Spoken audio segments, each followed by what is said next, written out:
Oi pessoal, tudo bem? Estamos de volta aqui com nossos vídeos, da parte de elétrica, parte de automação. Hoje para falar um pouco, sobre algumas sequências aí utilizando programação CLP, no caso especificamente aqui no CADSIMO.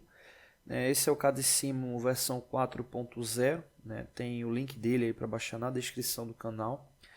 E aí no caso, o que é que acontece? Hoje a gente vai falar aí sobre set reset, e contato de selo, para verificar a lógica dos mesmos, entender que eles têm recursos bem comuns ali do processo, exatamente ali para você utilizar o start e o stop ali na sequência. Bom, então aqui no CADSIMO eu montei já aqui uma sequência, vou mostrar para vocês onde encontrar esses principais componentes.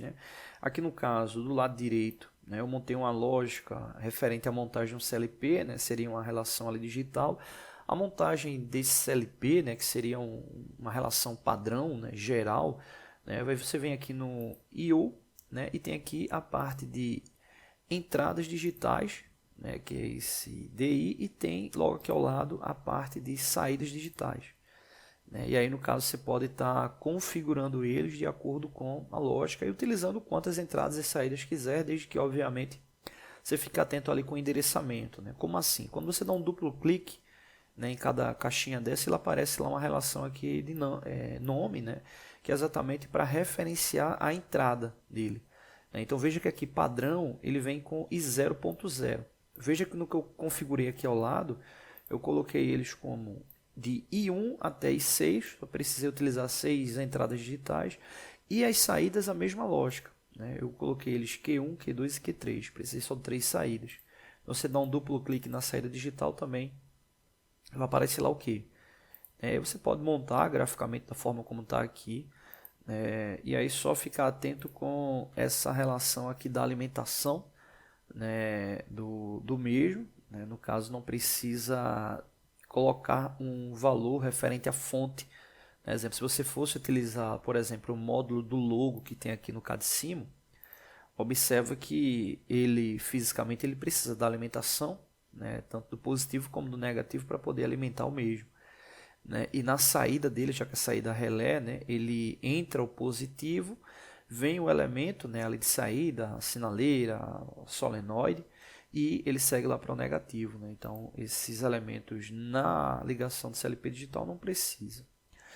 Beleza. Aqui na lógica do CLP, na lógica da programação, foi que eu montei uma sequência utilizando o set reset, o bloco do set reset, outro utilizando entradas no caso focando na saída, saída set e a saída reset, e por último aqui, última linha, utilizando uma lógica, que seria de contato de selo para o CLP. Beleza, daqui a pouco eu volto a falar sobre isso.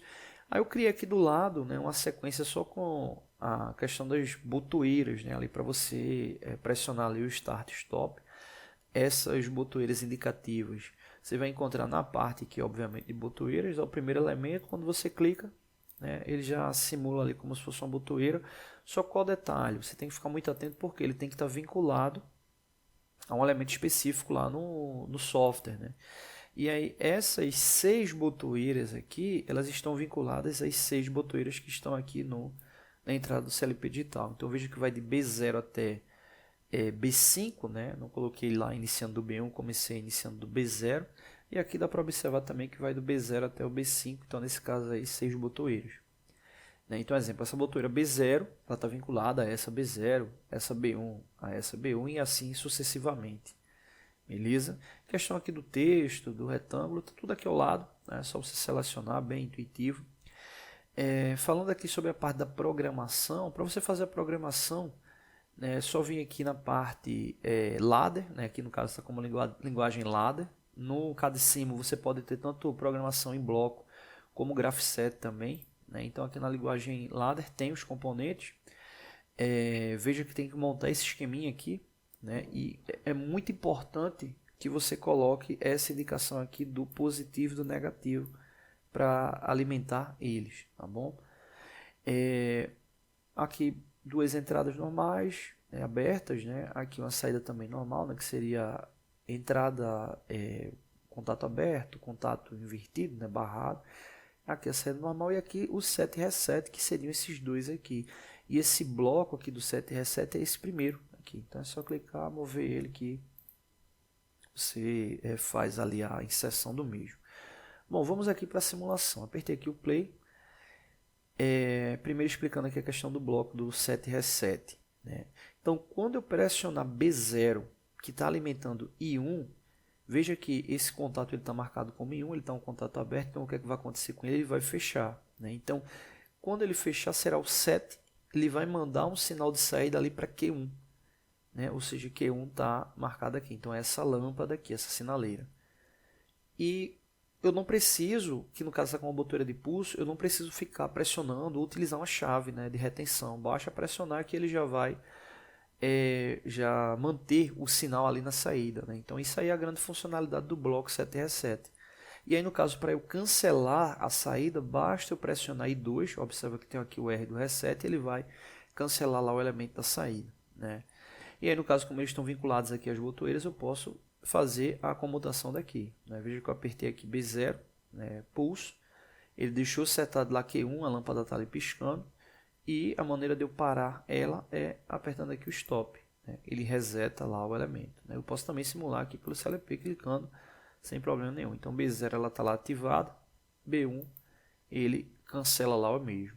E aí eu criei duas linhas aqui também para simular a mesma lógica, né? I3 ele vai setar Q2 e I4 ele vai resetar Q2, né? Que seria essa lâmpada aqui.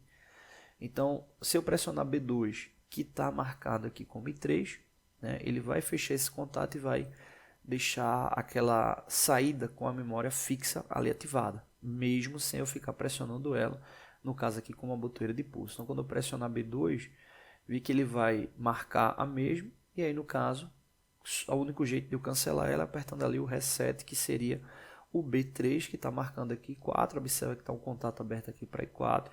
Quando eu apertar B3, veja que ele cancelou. Então B2, uma vez só, ele deixa lá setado, B3 ele cancela lá o elemento. E por último, não menos importante, né, um bem tradicional que é o contato de selo. Então no caso aqui, eu coloquei referente ao contato de selo B4 e B5, deixei os dois com boteiras abertas. Eu poderia inclusive, é muito comum, né, para o contato de selo, quando a gente vai fazer na parte elétrica, né, a gente utilizar como o stop um contato, uma botoeira de contato fechado, né, que é exatamente para cortar a saída ali da corrente que está chegando na bobina, né. Então, normalmente como é que funciona? Eu poderia ter colocado uma botoeira aqui fechada, né, eu teria que só inverter aqui a lógica do contato. Eu coloquei um contato aqui invertido, mas para manter a mesma sequência eu deixei aqui as botoeiras todas de pulso normalmente abertas. Então como é que funciona? Observa que aqui o I6, né, ele já está marcando. Por que ele está marcando aqui o I6? Porque ele é um contato invertido, né? Então ele já está marcando aqui o mesmo, ou seja, quando chegar um sinal aqui em I6, ele vai fazer o que? Vai fazer a operação inversa do que ele está aqui marcando. Então se ele está fechado, ele vai abrir. Se você observar aqui a linha, observa que está vermelho, né? Ou seja, está indicando que está chegando sinal lógico aqui nas entradas, né, de I5 e Q3 dos contatos aqui na programação. Mas não está passando porque não teve nenhuma ativação. Então basicamente o que acontece? Quando eu pressionar o B4, né, que é o Start, ele vai mandar um sinal aqui para o I5, que é esse aqui. Ele vai fazer com que esse sinal chegue aqui em Q3. Observa que esse contato está marcado como Q3, então quando esse estiver ativado, esse aqui também vai estar ativado. E mesmo quando eu deixar de pressionar a botoeira, o que é que vai acontecer com o sinal? Ele vai vir por aqui e vai chegar ali na saída, né? E a única maneira de eu resetar é apertando lá o B5, que ele vai cortar essa alimentação e vai resetar ali o elemento. Então vamos lá, apertou B4, veja que ele deixou setado lá Q3, né? Então mesmo apertando B4 lá não vai ter interferência nenhuma. E aí no caso quando eu pressionar aqui B5, ele reseta, né? Então aqui o contato de selo tradicional, né, para os elementos. Então é isso, né? As três lógicas ali de operação utilizando set reset e o contato de selo aqui no cadecimo, tá bom? Essa sinaleira que eu estou utilizando aqui que está piscando, quando você vem na parte de sinalizações, aqui ao lado da sinalização comum, né, de sinaleira comum, tem essa do lado aqui que é a intermitente. Então é só você selecionar ela, que quando ela é ativada ela fica ali indicando exatamente, fica lá piscando, tá bom? Então é isso, não deixe de se inscrever no canal, todos os dias vídeos novos, né? Curta, compartilhe, divulgue, ajude aí nosso canal a crescer, né? Participe da nossa aba comunidade, né? Tem uma série de perguntas lá para você testar seus conhecimentos. Então é isso, valeu! Oi pessoal, tudo bem? Hoje a gente vai estar dando continuidade às nossas aulas da parte de CLP, né? Hoje a gente vai falar sobre uma sequência de programação ligada à questão para ligar e desligar bombas hidráulicas, né? O qual leva em consideração aí armazenamento, né, de fluido, né? Então nesse caso basicamente a gente tem o tanque, né? Acionamento da bomba, a bomba vai estar enchendo o tanque, né? E chegou a um determinado nível.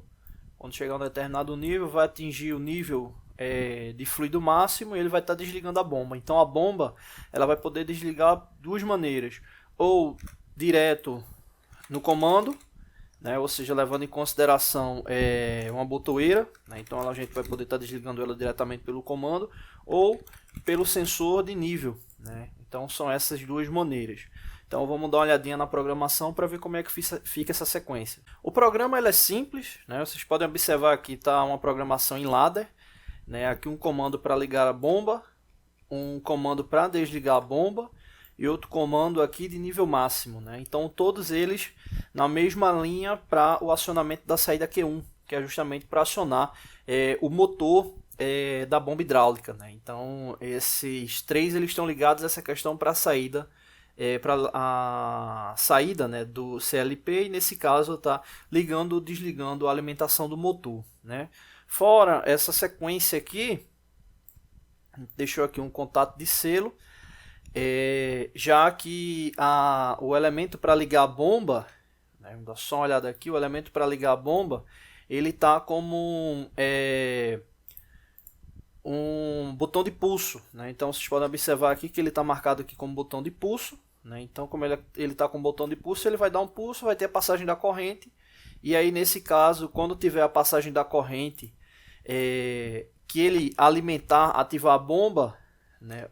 Ele vai ter aqui um contato de selo, qual vai ficar ativado, liberando a corrente para a alimentação da bomba, né? Então nesse caso aqui não vai precisar ficar, como não é uma chave seletora, né? Nenhum botão de trava, né? Você vai apertar o botão de pulso, ele vai mandar a corrente. Quando ele mandar a corrente que ativar a bomba, esse contato de selo aqui vai estar ativado, já que ele está setado com a saída da bomba.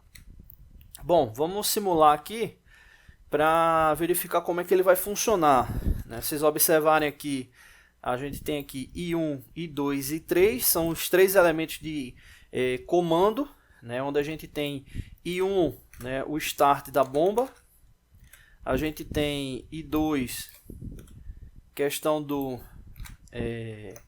o desligar da bomba, né? Tá aqui o stop, e a gente tem o I3, que é justamente a questão do nível, né? Você chegou ao nível máximo, ele vai estar desligando a bomba, né?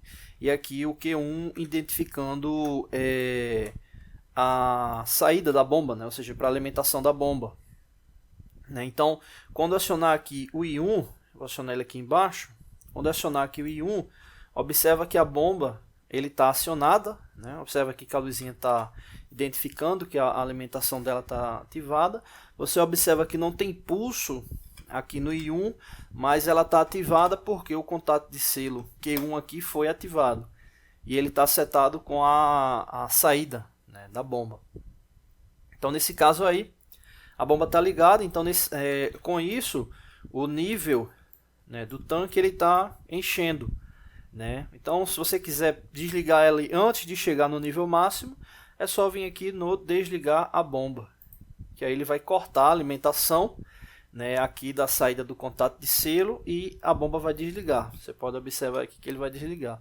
Esse I2 ele também está como botão de pulso, né? Mesma configuração mecânica igual ao I1, né? Então aí ele desliga a bomba, né? Então acionando tanto I2 como I3, você observa que não acontece nada com a bomba. I3 é o nível, I2 é o stop da bomba, né? Então, ligando a bomba novamente, né? A saída dela está aqui ativada.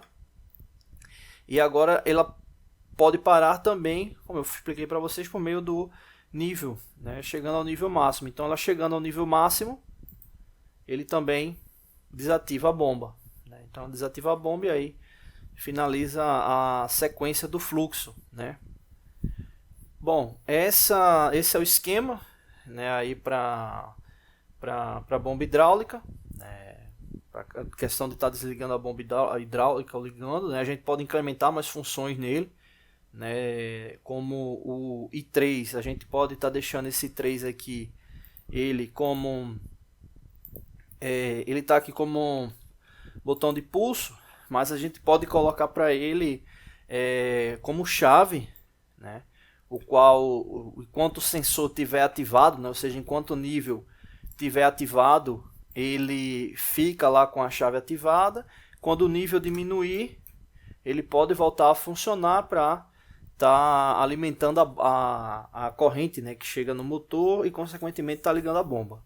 Então, você pode também estar incrementando aí, colocar bombas em paralelo, enfim, dá para fazer outras configurações, tá bom? Não deixe de se inscrever no canal, toda semana tem vídeos novos. Valeu! Oi pessoal, tudo bem? Hoje a gente vai estar dando continuidade às nossas aulas da parte de hidráulica. Hoje a gente vai falar especificamente sobre simbologia, reforçar na verdade, né? E quero mostrar para vocês aqui essa simbologia, né? É uma válvula direcional. Essa daqui ela atua bem como um bloqueio mesmo, né? E a lógica, né, para quem viu as nossas duas aulas falando sobre simbologia de pneumática, né, a lógica é a mesma, né? Nesse caso aqui, o que acontece? Observa que a válvula aqui direcional ela tem essas duas caixinhas, né, aqui indicadas. Essas duas caixinhas significam as duas posições possíveis dela, né, ou seja, dentro do carretel dela, né? Então a gente tem com essa válvula uma posição possível, duas posições possíveis, né? Então no caso ela só tem duas posições possíveis, né? E nesse caso aqui, uma é liberando a passagem, outra o bloqueio, né? Então ela é bem similar aí as torneiras que a gente tem na nossa casa, né? O que diferencia aí é que você não tem regulagem de fluxo, né? Ou a válvula vai estar aberta ou fechada, garantindo que tem um deslocamento volumétrico completo de passagem, né, do fluido da bomba para o sistema. Bom, então analisando esse primeiro ponto, a gente já sabe que tem duas posições, né, que são essas daqui, e a outra questão é a quantidade de vias. As vias são justamente as conexões. Se você observar aqui, a gente tem duas conexões possíveis, né? Então ela tem duas posições por duas conexões possíveis, né? Ou seja, duas vias possíveis. E aí muita gente pergunta, tá, ok, ela tem duas de um lado e também tem duas do outro, então não é 4 conexões ou 4 vias. Você deve lembrar sempre que esse deslocamento ele é do carretel, então é um deslocamento interno. As conexões elas são externas, né? Então ele não tem 4 conexões externas, ele só tem duas conexões, né? Ou seja, para cada... Vou acionar aqui no simulador para você observar, né? O que é que acontece é que o fluido está chegando nesse ponto, e aqui ele está bloqueado, ele não está passando, né? Você pode observar aqui pela simbologia que tem esse espaço aqui indicando que não tem a passagem, né? Então quando a válvula é acionada, observa que o cilindro avançou e ela mudou a condição dela, né? Ou seja, ela passou, né? Liberou a passagem do fluido porque mudou internamente a posição que estava bloqueada para uma posição de passagem, né? Ou seja, o carretel dela deslocou, né? Então ela só tem duas vias de passagem. Então, nesse caso, ela é uma válvula conhecida como duas vias, né? Ou duas posições por duas vias. Então, é o tipo de válvula, né? O que muda dessas válvulas é a questão dos acionamentos, né? Mas a lógica aqui dela não muda. Se você pegar qualquer uma dessas duas vias, não muda internamente. O que pode mudar internamente é a condição inicial dela. Exemplo, essa daqui é a condição inicial dela, é normalmente fechada, né? Ou seja, quando o sistema é ativado, não tem a passagem. Ela poderia ser uma normalmente aberta, né? Então quando o sistema fosse ativado, ela já estaria liberando a passagem do fluido, né? Mas não é o caso, ela é normalmente fechada. Então o que muda poderia ser isso, mas externamente ela é acionada manualmente e o retorno dela é por mola. Então essa é uma válvula de duas vias por duas posições, acionada manualmente e retorno por mola. Tá bom? Não deixe de se inscrever no canal, toda semana tem vídeos novos. Valeu!